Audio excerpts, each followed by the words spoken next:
What should I play? French? Maybe? Alright, let's play bishop e7, not standard knight f6, just to try and see c5 now. I want to try and tempt knight f3, and he's not doing it. He's not playing knight f3 to block that f pawn. Doesn't matter now. Okay. Can I just take here? I'll take the queen or something, knight.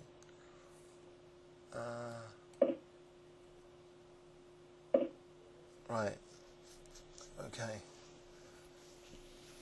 So if I play e5, I'll end up losing the e5 pawn.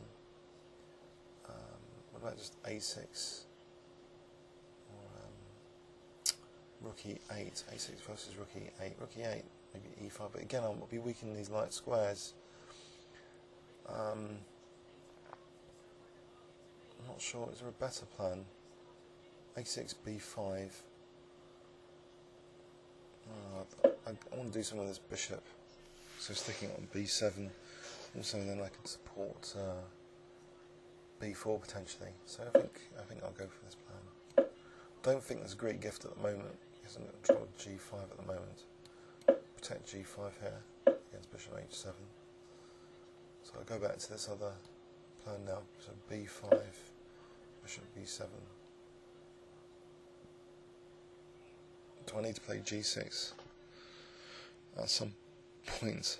I guess I will. But first, can I generate some queenside play? So rook c8, maybe knight a5 to c4. Try to emphasise this bishop. Got good control of g5 now. So queen b6, and I could try for the minority attack. a5, b4. Minority of pawns attacking this majority 2 to 3 to try and create some fractures. So queen b6, a5, but then b5 drops. He's accepting the knight on the edge at the moment. Weakening my dark squares, but weakening his dark squares as well. I can also just take and maybe knight c5 to e4. The other hand, f6. Don't like to loosen e6. So. Alright, so here there's also d4 to consider. Pawn sack. Not sure how good that is. Liberates the bishop. Actually, I'm going to go for it. I'm going to go for it because liberating this bishop, also the d5 square, as you saw from the previous game where I lost, could be handy for a knight. So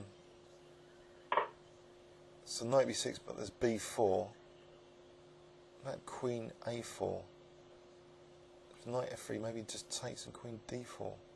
Queen a4 looks a bit of a computer move actually, because just trying to grab material. Maybe b4, queen b3 to d5. Alright, I'll try queen a4.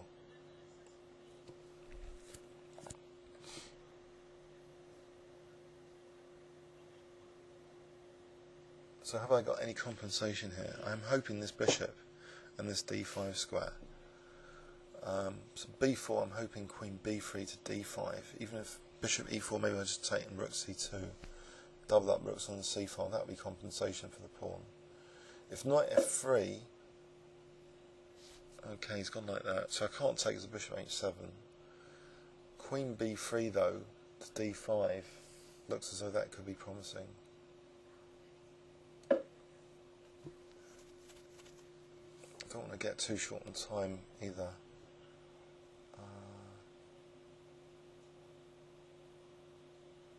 Is g6 worth flicking in? It'll take time to get into these dark squares with a queen and knight.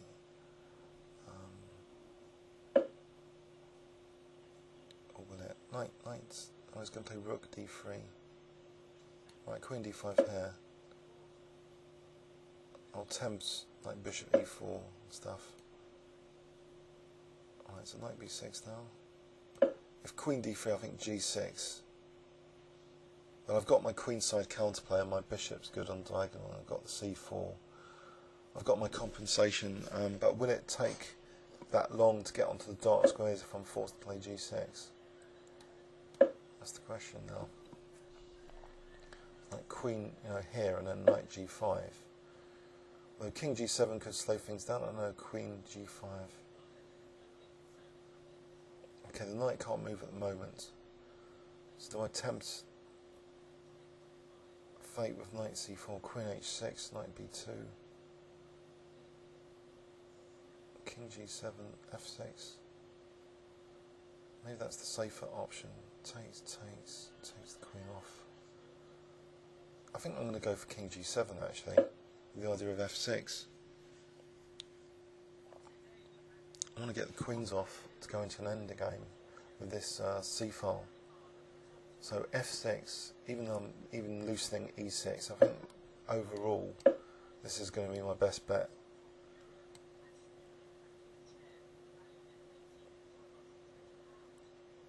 If he doesn't take, then maybe just f5, and then I'm blocking in that bishop. So if he does take the queens off here, well, maybe I can just double up on here now.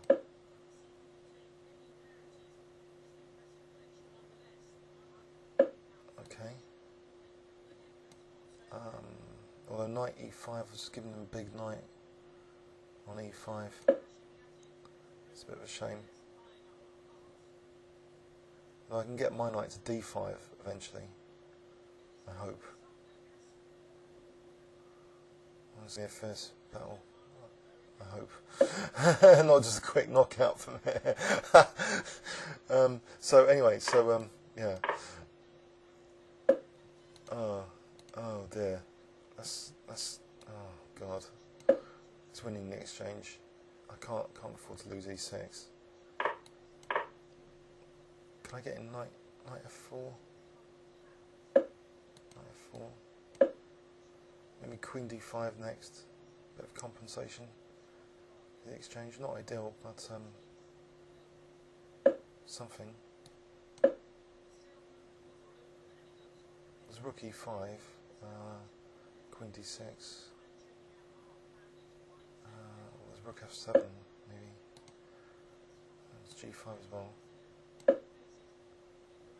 But a rook e5 here looks as though that's terminal. Oh, he didn't play it. Okay.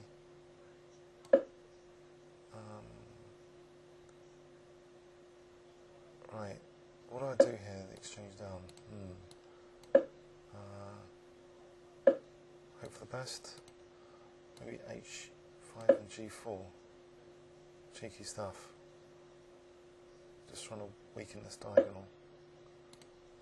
Maybe protect this pawn as well. With the king, if nothing else.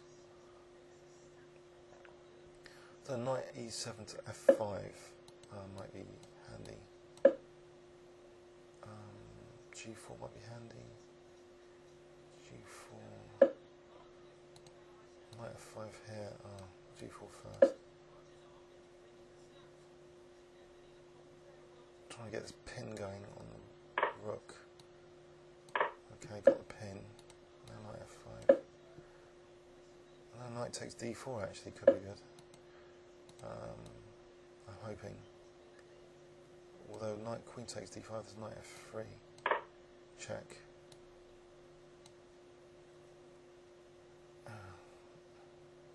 Hairy stuff. So the exchange down still, but he's only got 15 seconds to finish me off. So what do I do with this knight? Play d4, I think. Try and herd this pawn. And get my king in.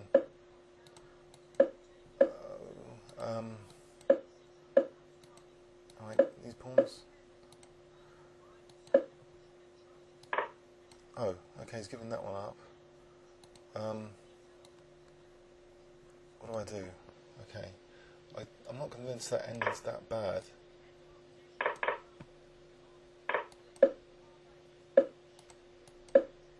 Which way is he going? This way. I'll go this way. I think I'm winning this because I'm winning Oh, dramatic. Yeah. So yeah, nebulous compensation, I think it's called, for the exchange. Yeah. So yeah. So just trying to generate some queenside play and play with this bishop, and ended up losing the exchange here, which wasn't nice because of knight g4. I don't really want to. He's protecting f2 as well. It's really annoying, this move. So if the rook moves rook e6, I couldn't allow that, so I had to give up the exchange. I think he missed the point where he had rook g5. Maybe here rook e5. So queen, I'd have to lose the g pawn. Comments or questions on YouTube? Thanks very much.